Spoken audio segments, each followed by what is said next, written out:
I am Cleopatra 7th Theophilopater, born in 69 BC, the last true queen of Egypt.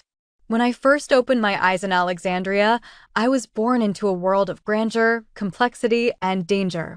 My family, the Ptolemies, had ruled Egypt for nearly 3 centuries, ever since Alexander the Great's general, Ptolemy I, had seized control of this land. But by the time I came into this world, our grip on Egypt was frail, threatened by internal strife and the expanding power of Rome. I was not an ordinary woman, and I knew it from an early age. While many queens were consorts, I was destined to rule. I was the daughter of Ptolemy XII Auletes, the pharaoh of Egypt, and, unlike many of my forebears, I embraced not just the Greek traditions of my dynasty, but also the rich Egyptian culture that surrounded us. I studied diligently, learning not only Greek, the language of the Macedonian rulers, but also Egyptian and other tongues such as Latin and Hebrew. I wanted to be more than just a figurehead. I wanted to understand my people, speak to them in their own language, and guide them as a true ruler. At 18, my world changed irrevocably. My father died, leaving me to co-rule Egypt with my younger brother, Ptolemy XIII. But my brother's advisors had no intention of letting me share power. They saw me as a threat and plotted to undermine me at every turn. A woman who ruled on her own was something they could not tolerate, but I would not be swept aside so easily. My brother's supporters forced me to flee Alexandria, but I was determined to reclaim my throne. Fortune, as it so often does, placed an opportunity in my path. In 48 BC, Julius Caesar, the great Roman general, arrived in Alexandria, chasing after his rival, Pompey. I saw my chance. I knew that if I could win Caesar's favor, I could regain my power and secure Egypt's future. But how could I approach him, surrounded as he was by my enemies?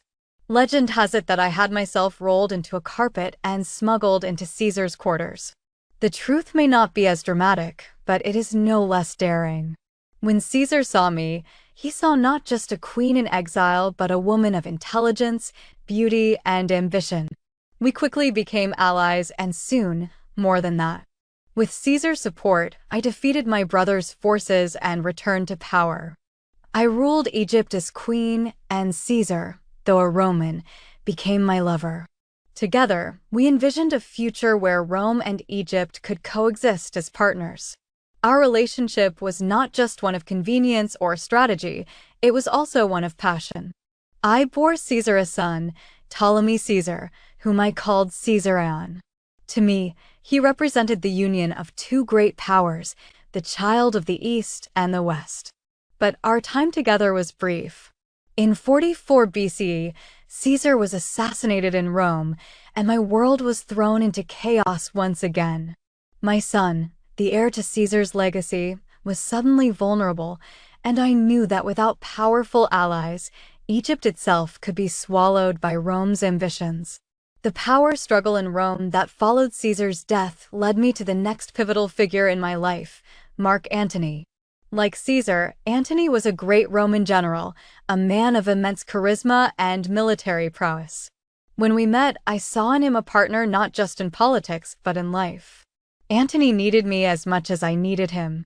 He needed Egypt's wealth and resources to support his campaigns, and I needed his strength to protect my kingdom.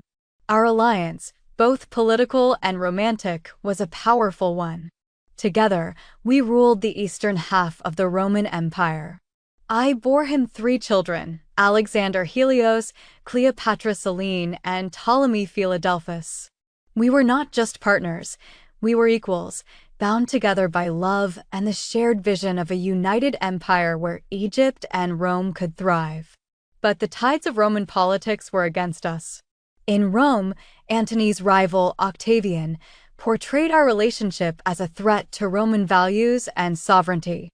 I was depicted as a seductive foreign queen, manipulating Antony for my own ends. The truth, of course, was far more complex. Antony and I were building a future together, but Octavian was determined to destroy us. In 31 BC, our forces clashed with Octavian's at the Battle of Actium. It was a devastating defeat. Antony's fleet was routed, and we were forced to flee back to Alexandria. The situation grew increasingly dire, and Antony, overwhelmed by despair, eventually took his own life. With Antony gone, I was left alone to face the inevitable. Octavian's forces closed in, and I knew that Egypt's days of independence were over. I refused to be paraded through the streets of Rome as a trophy of war, a conquered queen. My mind raced as I weighed my options. I had always believed in my ability to shape my destiny, and I would not allow myself to be reduced to a pawn in Octavian's triumph. And so, on that fateful day in 30 BC, I chose death on my own terms. The details of my suicide have become the stuff of legend. Some say I allowed an asp, a poisonous snake, to bite me, ensuring a quick and painless death. Others claim I drank a vial of poison.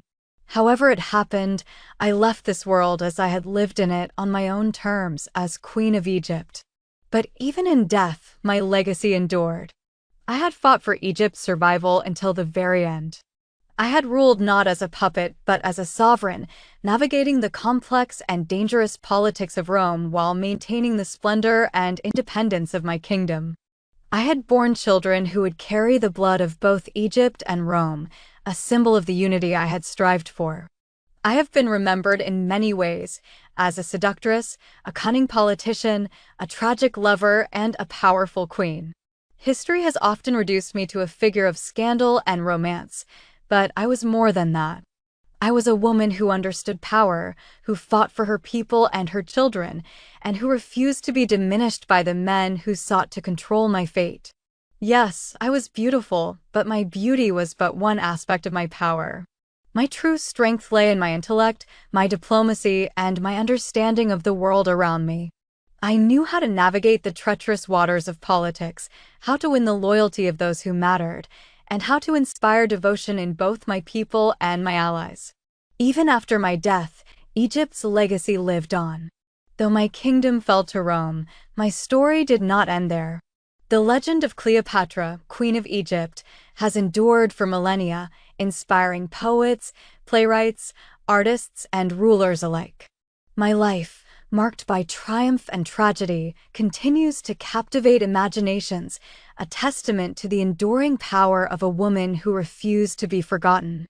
I ruled as pharaoh, I loved as a woman, and I fought as a queen. In the annals of history, I stand not just as a figure of beauty, but as a symbol of strength, ambition, and resilience. The world may have seen me as the last of the Ptolemies, but I see myself as the last true ruler of Egypt, a queen who dared to challenge the might of Rome, and whose legacy still echoes through the corridors of time.